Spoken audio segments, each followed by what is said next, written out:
আসসালামু আলাইকুম। সংবাদে আপনাদের সবাইকে স্বাগত জানাচ্ছি। আমি ফিরোজ তোহা। শুরুতেই সংবাদ শিরোনাম।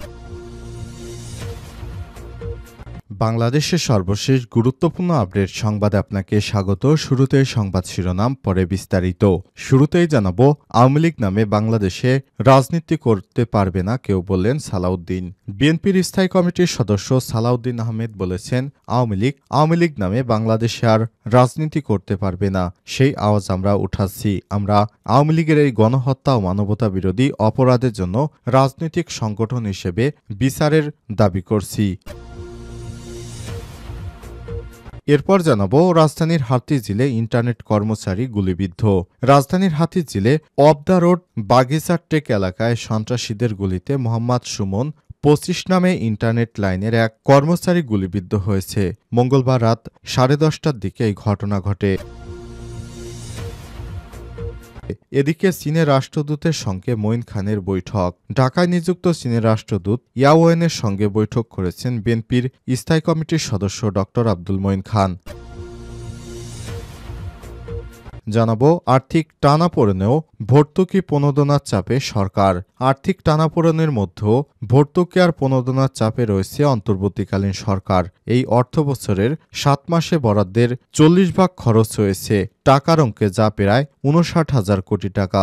এর বেশিরভাগই ব্যয় হয়েছে বিদ্যুৎ ও কৃষিক্ষেত্রে।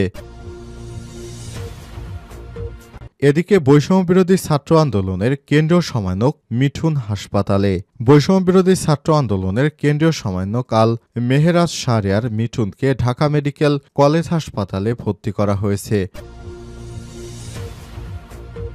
এবং সর্বশেষ জানাবো, সোনারগাঁয়ে শ্রমিক হত্যা মামলায় সাবেক আইনমন্ত্রী 3 দিনের রিমান্ডে।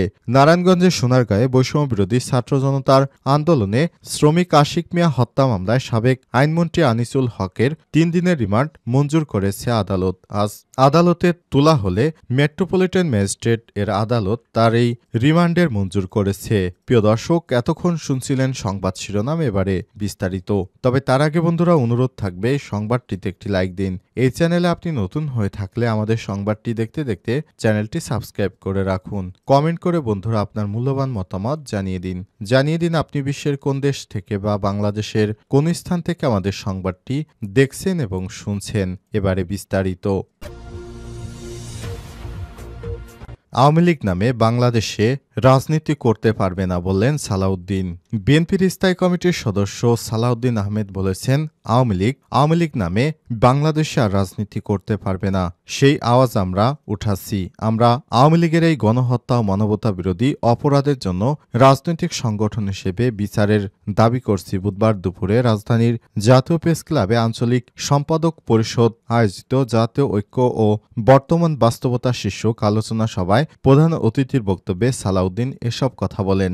অন্তর্বর্তীকালীন সরকারকে উদ্দেশ্য করে সালাউদ্দিন আহমেদ বলেছেন, আওয়ামী লীগকে একদিকে চাবেন তারা রাজনীতিতে নিষিদ্ধ হন, আবার আপনারা তাদের বিচার করবেন না, পুলিশ দিয়ে তাদের কর্মসূচি বাধা দিবেন।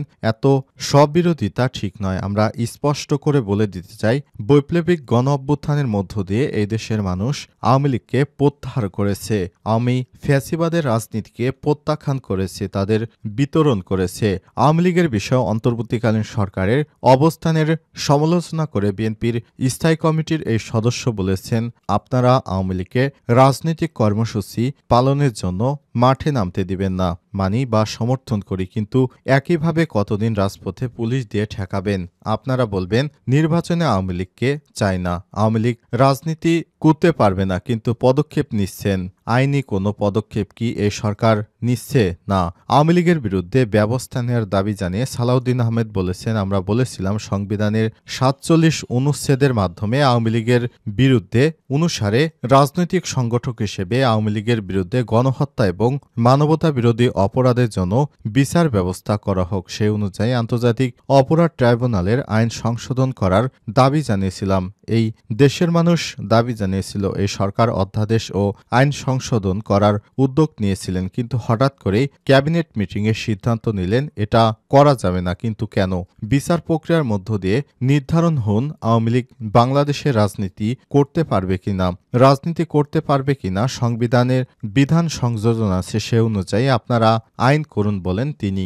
বিএনপির এই নেতা বলেছেন, কেউ বলতে শোনা যাচ্ছে আন্তর্জাতিক অপরাধ আদালতে জাতের বিচার হচ্ছে, সেই বিচারে হয়তো অবজারভেশন আসবে আওয়ামী লীগের রাজনীতির বিষয়ে, সেটা অত্যন্ত দুর্বল অবজারভেশন হবে।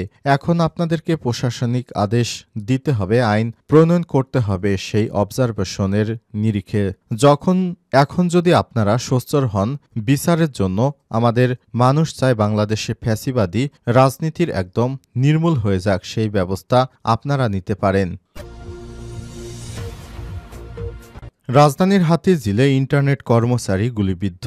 রাজধানীর হাতিঝিল অব দ্য রোড বাগের চারটেক এলাকায় সন্ত্রাসীদের গুলিতে মোহাম্মদ সুমন ২৫ নামে এক ইন্টারনেট লাইনের এক কর্মচারী গুলিবিদ্ধ হয়েছে। মঙ্গলবার রাত 10:30টার দিকে এই ঘটনা ঘটে। পরে গুরুতর আহত অবস্থায় তাকে উদ্ধার করে স্থানীয় একটি হাসপাতালে নেওয়া হয়েছে। পরে ঢাকা মেডিকেলে রাত ৩টার দিকে নিয়ে আসলে চিকিৎসক তাকে ভর্তি করেছেন। তাকে হাসপাতালে নিয়ে আসা বোন ইভা জানান, আমার ভাই ইন্টারনেট লাইনে কাজ করে রাতে রামপুরা অব দ্য রোডের একটি চায়ের দোকানের সামনে বসেছিল। এ সময় মুখোশধারী ১২ থেকে ১৫ জন মোটরসাইকেল যোগে এসে এলোপাতাড়ি গুলি করে পালিয়ে যায়। এতে আমার ভাইয়ের ডান পায়ের উরুতে গুলি লাগে। পরে আমরা খবর পেয়ে আমার ভাইকে উদ্ধার করে স্থানীয় একটি হাসপাতালে নেয়ার পর উন্নত চিকিৎসার জন্য রাত ৩টার দিকে ঢাকা মেডিকেলে নিয়ে আসলে ভর্তি দেওয়া হয়। এ সময় তিনি আরো বলেন, আমাদের গ্রামের বাড়ি কুমিল্লা জেলার চান্দিনা উপজেলার কুতুমপুর গ্রামে। মুজিবুর রহমানের ছেলে, সে বর্তমানে রামপুর অবদাপাড়া রোডে ২ নম্বর গলি এলাকায় একটি ভাড়া বাসায় ভাড়া থাকে। কী কারণে গুলি করা হয়েছে সে বিস্তারিত জানাতে পারেননি।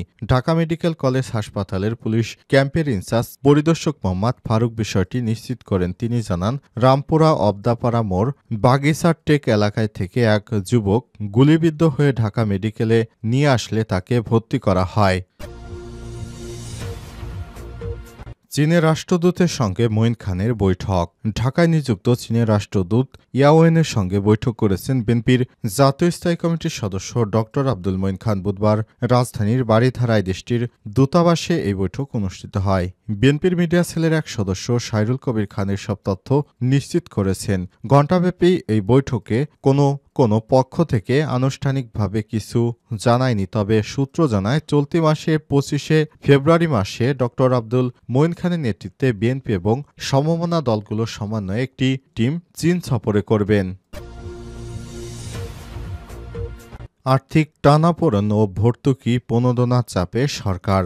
আর্থিক টানাপোড়েনের এই সময়ে ভর্তুকি আর প্রণোদনার চাপে অন্তর্বর্তীকালীন সরকার। অর্থবছরের প্রথম ৭ মাসে বরাদ্দের ৪০% খরচ হয়েছে টাকার অঙ্কে, যা প্রায় ৫৯,০০০ কোটি টাকা। এর বেশিরভাগই ব্যয় হয়েছে বিদ্যুৎ ও কৃষিকাজে। অবাক করা বিষয় হলো, বেসরকারি খাতে বেক্সিমকো আর অনিয়ম দুর্নীতির বিপর্যস্ত বিমান ও চিনি কর্পোরেশন সহ বেশ কিছু প্রতিষ্ঠান পেয়েছে সরকারি অর্থ। গেল ১.৫ দশকে বিদ্যুৎ খাতকে সাফল্যের বড় উদাহরণ হিসেবে দেখিয়েছে সরকার, কিন্তু তারপরও তার আড়ালে ছিল আর্থিক অব্যবস্থাপনা, অনিয়ম আর লুটপাটের মহোৎসব। পিডিবির হিসাবে সর্বশেষ অর্থবছরে প্রতি ইউনিটের উৎপাদনের ব্যয় ছিল 11.৫ টাকা, অথচ গ্রাহকের কাছে কম দামে বিক্রি করায় ইউনিট প্রতি ভর্তুকি দিতে হয়েছে ৪ টাকা করে। ফলে সরকারকে কেবল এই খাতে এ সময় ব্যয় করতে হয়েছে ৩৩,০০০ কোটি টাকা। চলতি বছরে ২০২৪-২৫ অর্থ বছরে উৎপাদন ব্যয় ও অদক্ষতার খেসারত আরও বেশি গুনতে হচ্ছে, যেজন্য ভর্তুকি বাড়িয়ে করা হয়েছে ৪০,০০০ কোটি টাকা।